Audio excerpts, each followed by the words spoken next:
Okay, so I conducted an experiment before this episode. I Googled these two words, leadership books, and then I clicked search, and I was blown away by the number of results that I found. We're going to talk about that and more on this episode of the Starting Well podcast.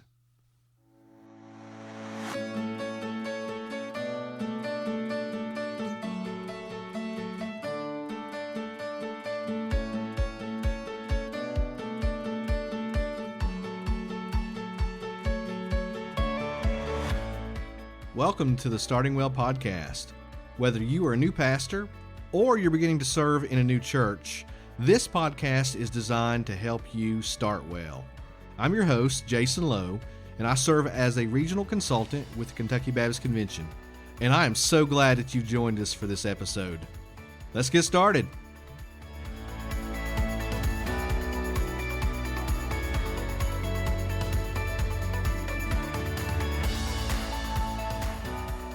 Welcome back to another episode of the Starting Well podcast. I'm your host, Jason Lowe, and I'm so thankful to be with you today.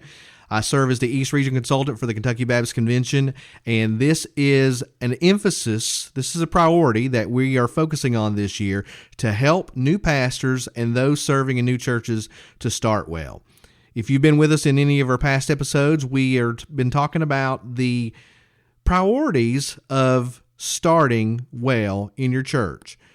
We've talked about how you need to love well. We've talked about how you need to learn well. We've talked about how you need to listen well. And today we're going to be talking about how to lead well. In fact, we're going to be talking about 6 strategic ways that you as a pastor can lead well early in your ministry at your church.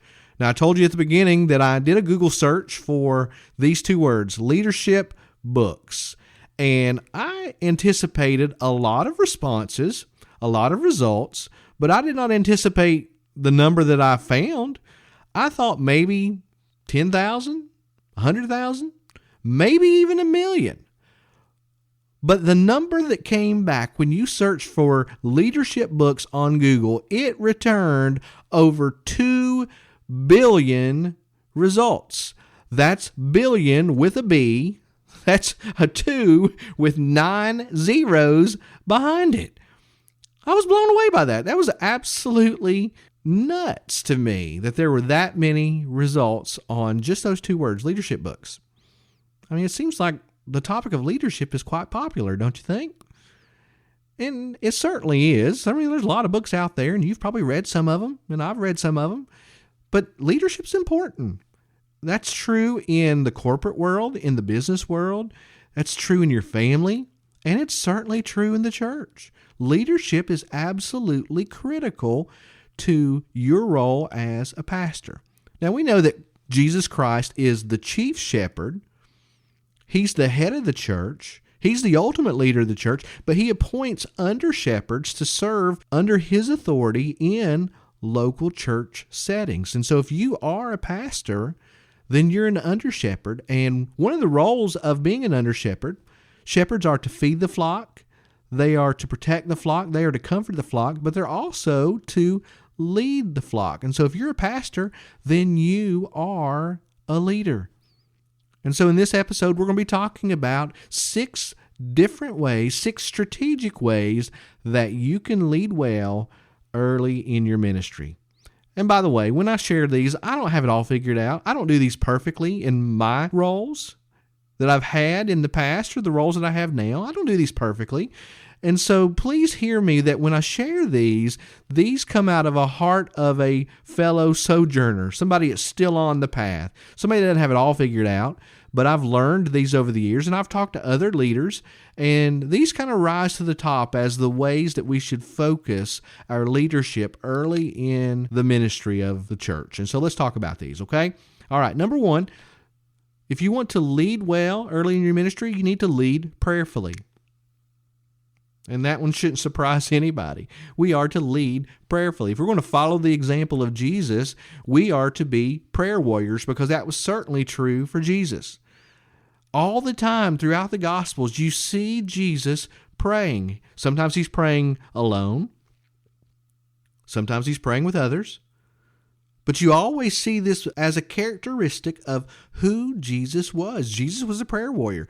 Sometimes he would be praying early in the morning while it was still dark. Sometimes he would pray during the middle of the day. Sometimes he would pray at night. In fact, there were times he prayed all night long. In fact, he prayed all night long right before he called his 12 disciples.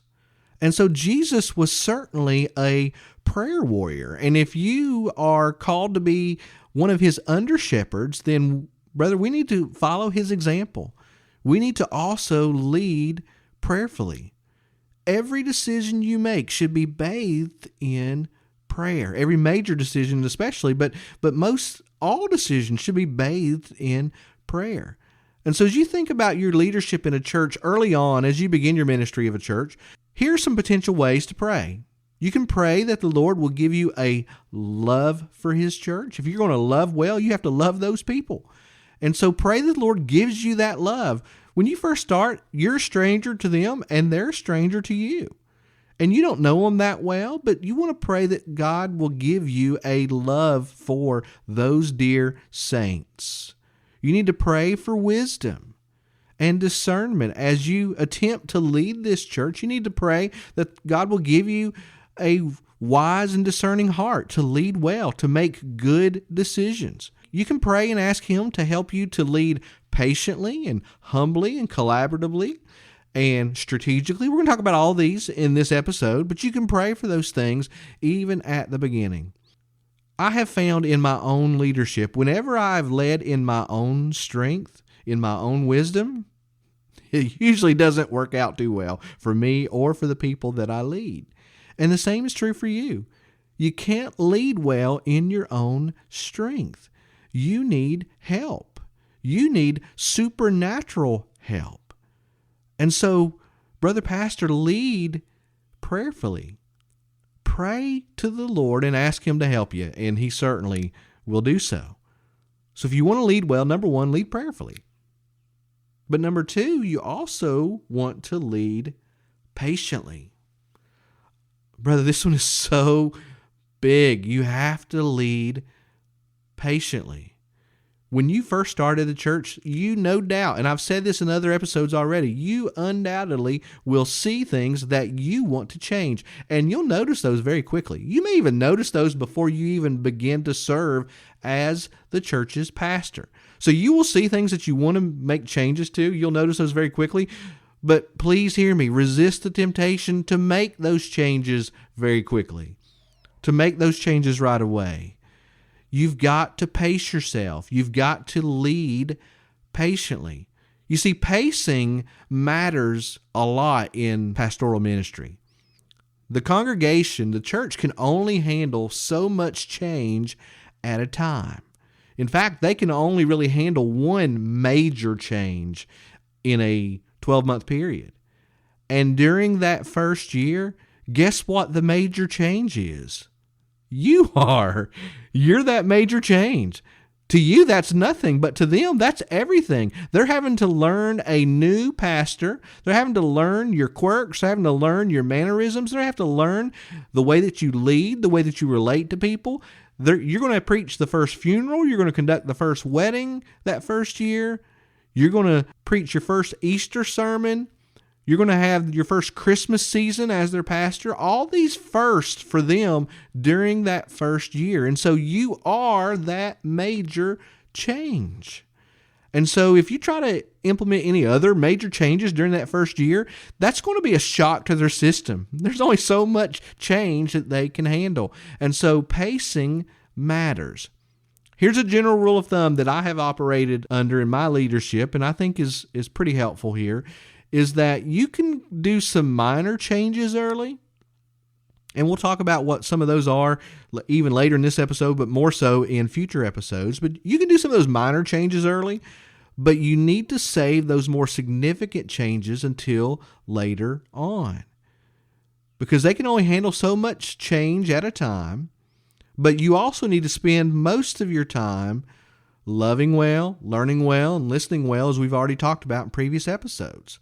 Now, there are certainly exceptions. There may be some times where you have to implement major change, significant change very early on. But those exceptions are extremely rare. In general, the general rule of thumb is that you make those minor changes early and more significant changes later on. And because that's true most of the time, I'm not saying it's true all the time, but most of the time, because that's true, you need to be patient. But also be patient with those who may resist or oppose any of the changes that you introduce early on. You got to understand that just because they don't get on board immediately with the change is not a sign of insubordination. It's not a sign of any problems. It's not a sign that they're not going to follow your leadership. It's just a sign that they need time to process the change. In my first church that I served as a pastor, I'll never forget this, that it was a small church, wasn't very big. And when I was called as pastor, I had a certain percentage of the church that voted against me. And it didn't take very long to figure out who those individuals were. And so I could have approached that particular issue in one of two ways. I could have seen those people who voted against me as my enemy, and I could have just labeled them as such and tried to avoid them at all costs and not to listen to them, just to ignore them and hope that they left the church. I could have handled it that way. Or I could have loved them. I could have learned about them. I could have listened to them. And in time, hopefully, I could lead them. And that's exactly what happened. This one couple who was opposed to me even being called as the pastor early on became two of my strongest supporters during my ministry there. And so just because they didn't get on board with me specifically early on was not a sign of a problem. It took them time to embrace me as their pastor. And it will take time for some of your church members to embrace some of the changes that you introduce. But just because they resist initially or they oppose the change initially does not mean that they're going to be a problem long term. For some of us, change just requires time to process. Dr. Jeff Orge, in his book, Leading Major Change in Your Ministry, talks about how there's a grieving process that takes place. How for some people, depending on the level of the change, it's very difficult for them to handle that. And so you just need to be patient and lead patiently and trust in the Holy Spirit to work in the hearts of your congregation in His perfect timing, trusting that He can do so. So as we think about leading well, you can lead prayerfully, you can lead patiently. Number 3, also try your best to lead humbly. Now, again, I understand the temptation of wanting to make some changes or even coming in with a plan of what you want to do in year 1 and year 2 and year 3 and all these changes that you want to make. I understand that temptation. If you listen to some of the earlier episodes, in fact, the first episode, you'll hear me tell this. I get it because I'm like that. I love seeing what needs to change and making those changes immediately. But here's the reality. You and I don't have all the answers on day one. We just don't. And so we need to take time to learn about the church and discern what is it that God is wanting that church to do in the future. What is that preferred future for that church? And this is only possible to learn these things if you lead humbly, if you don't think you have all the answers on day one. And another way to lead humbly, by the way, is to be careful not to criticize the church's past or its present practices. Okay? You may see some things that you just have no idea why they do that the way that they do it. And it may have led to some pretty negative outcomes. And even if it's true that some of these past or present practices are not effective, are not helpful, even if that's true, and let's be honest, it may be true, but even if it is, criticizing them on a regular basis, number one, is going to hurt the people that you're criticizing because maybe that they've put a lot of work in that. And maybe years ago, maybe even decades ago, that ministry or that way of doing things was the right way of doing it. And it was very fruitful. And so if you criticize that on a regular basis, you're going to hurt some of your church members unnecessarily. And it's really going to be counterproductive because they're going to be more hesitant to follow your leadership if you're always criticizing them. So take time to find out why the church operates the way that it does and lead humbly. Now, leading humbly also means that you don't expect the church to conform to you and to your preferences. And let's be honest, we all have our preferences. We all have our desired way of doing things. That's just human nature. In a fallen world, we all have our preferences, and they don't always match up. They're not always the same. You have a preference for when the offering should be taken in the service, just like I do. And your preference may be different from what the church does. And you may be tempted to make that change right away. You have a preference whether you like to use the hymnals and even which hymnal that you want to use, or you have a preference of putting the words on the screen. You have a preference of worship style. You have a preference about the invitation at the end of the service, whether you have an invitation or not. You and I have preferences on those things, and your church members have preferences on those things. And sometimes those preferences don't match up. We have preferences on Bible translations. We have preferences on what's in the bulletin, or even if you use a bulletin. We all have preferences about those things. You certainly have a preference about the use of patriotic services during holidays like Memorial Day, which we just had, or Independence Day or Veterans Day.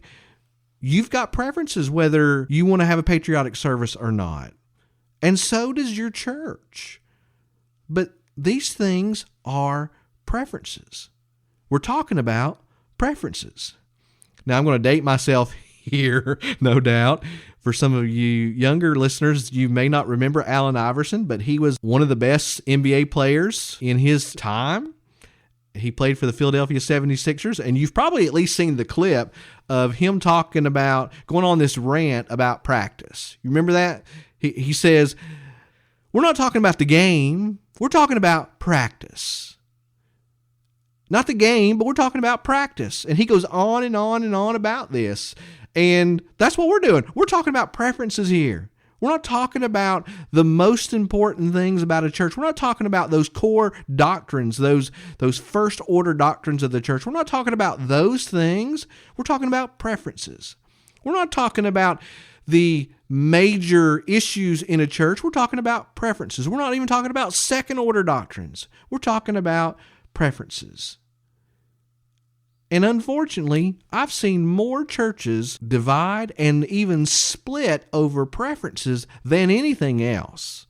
Now, there are certainly some exceptions, but most church conflicts are due to preferences.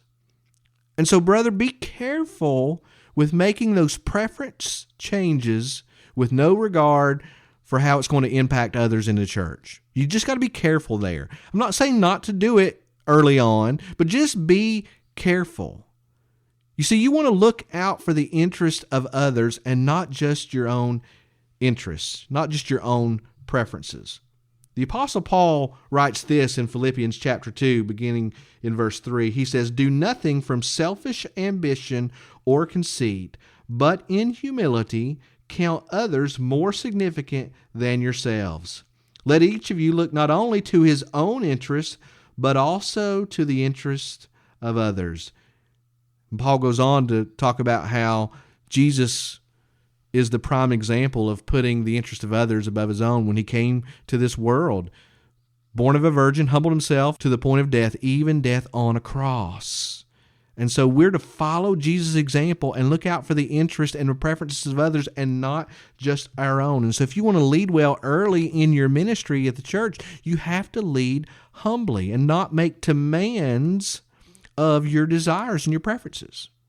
Okay, what number are we on? Number 1, 2, 3. All right, we're on number 4. Okay, now you want to lead also collaboratively. You want to lead collaboratively, and that is fun to say. You want to work with others.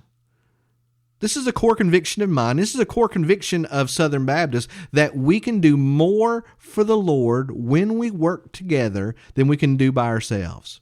We are better together. That's true in serving in the church. That's true in mission work. And that also applies to pastoral ministry. I've already said on this episode, we don't have all the answers. You don't have all the answers. I don't have all the answers. That's why we need to work with others and listen to others.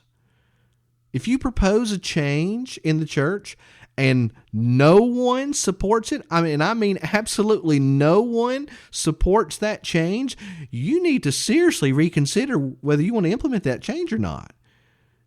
You've got to listen to others and gather their feedback and find out if you are leading well. So if you want to lead well, you need to lead collaboratively.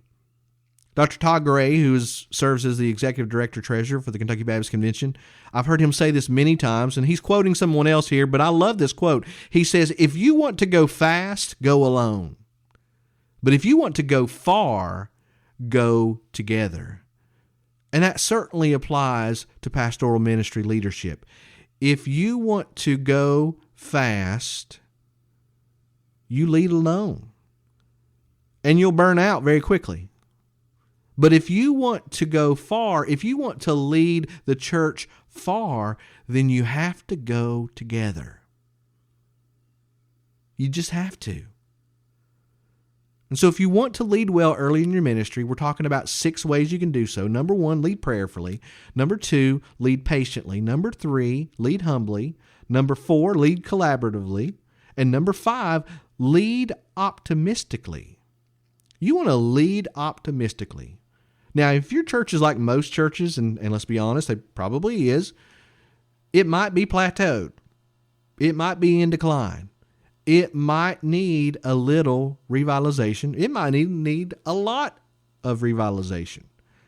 And when those times come, and for many churches, you're in that right now, you're facing that right now, some of the church members, or maybe even a lot of the church members, may look fondly on the past, but have no hope for the future. The past is the hero. If you remember that book by Tom Rainer a few years ago called Autopsy of a Deceased Church, that was the number one characteristic of those deceased churches, is that the past was the hero. They look fondly on the past, but don't have any hope for the future. And when that happens, some church members, they may look fondly on the past, but they may be brokenhearted that those glory days of the church are in the past, and it may lead to some low-level depression or maybe even guilt that it happened on their watch. And this is made a whole lot worse. Their depression or even their guilt is made a whole lot worse if you constantly criticize the church for where it is now.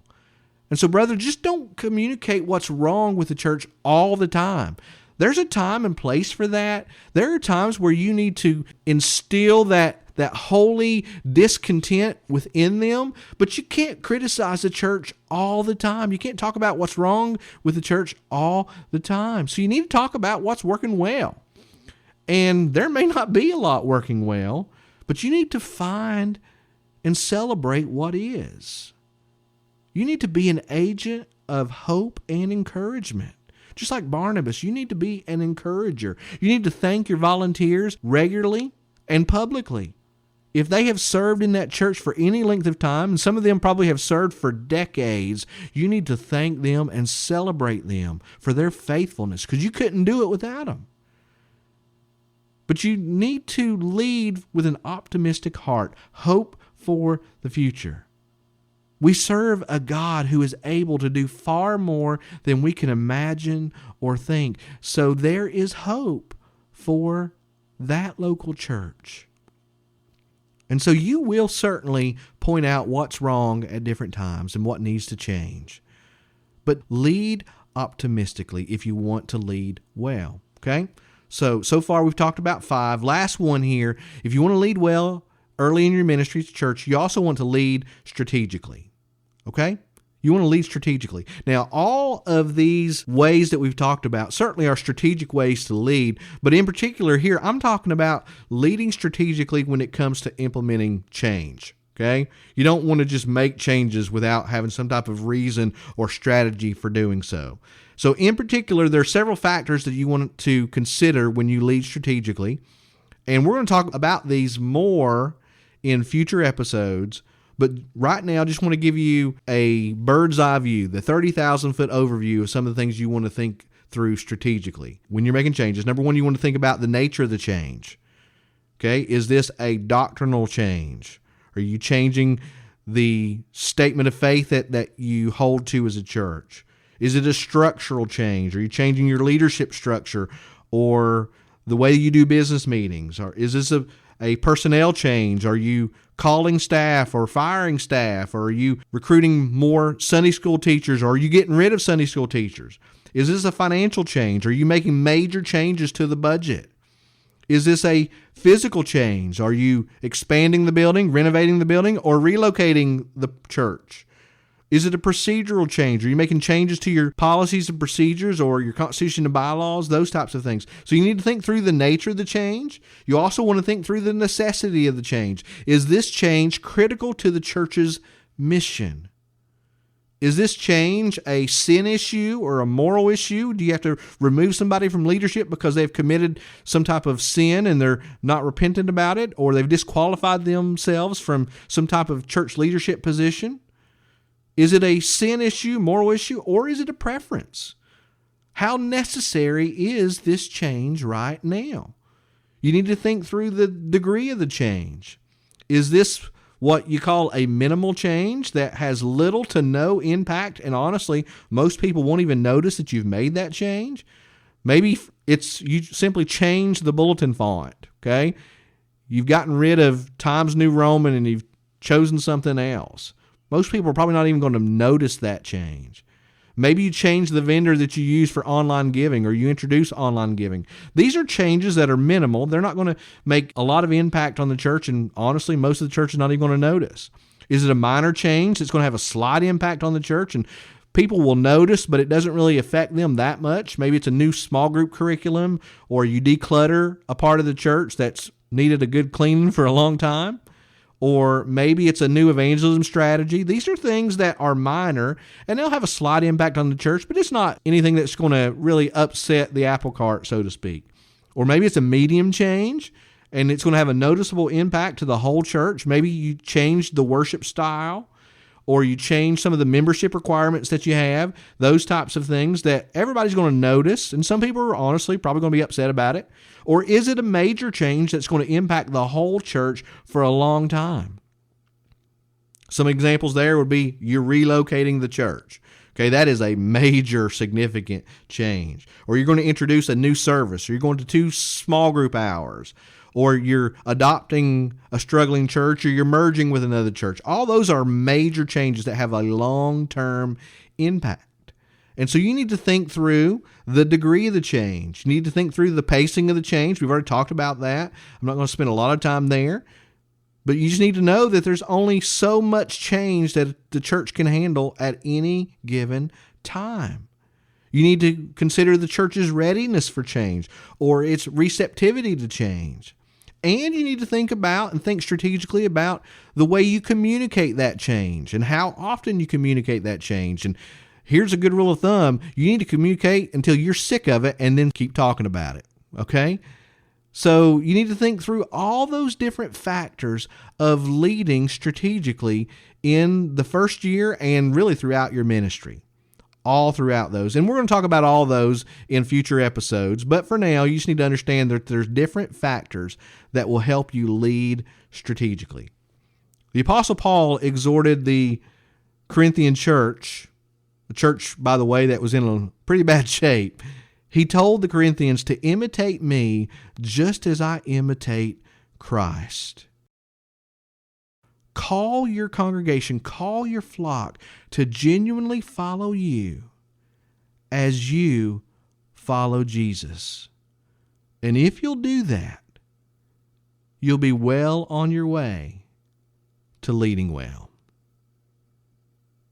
All right, so that's it for this episode. Thanks for stopping by. I hope this has been helpful to you. If you've gotten any value out of this episode, make sure to subscribe so that you know the next time that we release an episode. We're trying to do those weekly right now, and so subscribe so that you don't miss an episode. Leave us a rating and review to help other pastors learn about this podcast and how they can subscribe and get some value out of this. So again, I hope this has been helpful for you, and until next time, may you shepherd the flock of God among you well. Thank you for listening to this episode of the Starting Well podcast. For more resources, please visit us online at startingwell.net. For more information about the Kentucky Baptist Convention, go to kybaptist.org.